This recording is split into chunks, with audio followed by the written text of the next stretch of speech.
ఇప్పటికే ఫారిన్ స్టూడెంట్స్కి చుక్కలు చూపిస్తోంది అమెరికా. సోషల్ మీడియాపై నిఘా పెట్టి ఎప్పటికప్పుడు కఠిన చర్యలు తీసుకుంటోంది. తాజాగా మరో కొత్త రూల్ని ఇంట్రడ్యూస్ చేసింది. స్టూడెంట్స్ ఎక్స్చేంజ్ విజిటర్లకు జారీ చేసే వీసాలపై కాలపరిమితి విధించింది. ఇకపై విదేశీ స్టూడెంట్స్ 4 ఏళ్లకు మించి అమెరికాలో ఉండకుండా రూల్స్ మార్చే పనిలో ఉంది. ఫారెన్ స్టూడెంట్స్ కి షాక్ ఇచ్చింది అమెరికా. ఆ దేశంలో చదువుకునేందుకు ప్రయత్నిస్తున్న వారితో పాటు ఇప్పటికే అక్కడే చదువుకుంటున్న విదేశీ విద్యార్థులకు ట్రంప్ సర్కార్ పిడుగులాంటి వార్త చెప్పింది. వీసాల జారీలో సోషల్ మీడియా వెట్టింగ్ ను కఠినంగా అమలు చేస్తున్న ఆ దేశం తాజాగా మరో మార్పు తీసుకొచ్చేందుకు ప్లాన్ చేస్తోంది.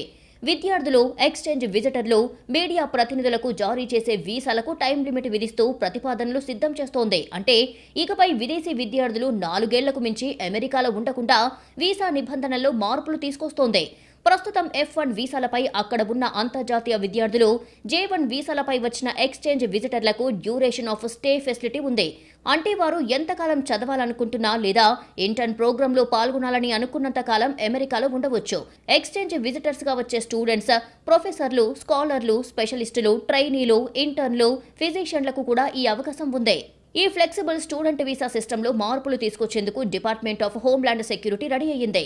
కొత్త ప్రతిపాదనల ప్రకారం F1, J1 వీసాలకు 4 ఏళ్ల కాల పరిమితి విధించారు. కోర్సు మార్పులపైన ఆంక్షలు ఉంటాయి. గ్రాడ్యుయేట్ స్థాయిలో చదువుతున్న F1 విద్యార్థులు కోర్సు మధ్యలో ప్రోగ్రాంలు మార్చుకుంటే ఆంక్షలు ఎదుర్కోవలసి ఉంటుంది. చదువు పూర్తయిన తర్వాత మరో వీసా కోసం ప్రయత్నించడానికి ఇచ్చే గ్రేస్ పీరియడ్ ను 60 రోజుల నుంచి 30 రోజులకు తగ్గించారు. విదేశీ మీడియా ప్రతినిధుల ఐ వీసాల గడువును 240 రోజులకు పరిమితం చేసి పొడిగింపునకు మరో 240 రోజులు అనుమతిస్తారు.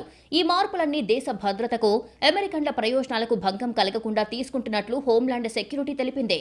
అమెరికాలో ప్రస్తుతం 3.3 లక్షల మందికి పైగా భారతీయ విద్యార్థులు చదువుకుంటున్నారు. 4 ఏళ్ల గడువు నిబంధన అమల్లోకి వస్తే ఇబ్బందులు ఎదుర్కోవాల్సి వస్తుంది. అలాంటి సందర్భాల్లో విద్యార్థులు తమ వీసాను పొడిగించుకోవడానికి మళ్లీ దరఖాస్తు చేసుకోవాల్సి వస్తుంది. దాంతో టైం, డబ్బు ఖర్చవడమే కాకుండా వీసా రిజెక్షన్ లాంటి ఇబ్బందులు కూడా తలెత్తే అవకాశం ఉంది.